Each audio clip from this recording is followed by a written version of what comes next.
In this video, I'll show you how to add Loox reviews to GemPages in just a few minutes. This works perfectly for Shopify stores and helps you add strong social proof to your product pages. Start by opening your web browser and logging into your Shopify admin. Before moving ahead, make sure you already have both the Loox Reviews app and GemPages installed on your store. These two apps are required for this setup. Once you are on the Shopify dashboard, open GemPages and choose the product page you want to edit. This will open the GemPages editor for that page.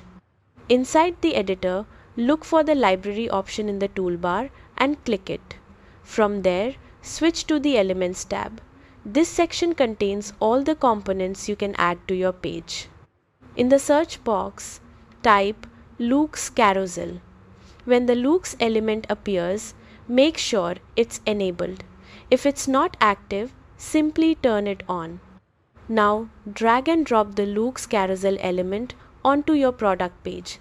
Place it where it makes the most sense, usually below the product details or near the Add to Cart section. You can adjust its position so it fits cleanly into your page layout. Once placed, preview the page to confirm the reviews are displaying correctly. If everything looks good, click Save, then Publish to make the changes live. That's it. Your Loox reviews are now live on your GemPages product page, adding instant trust and helping boost conversions. Happy selling!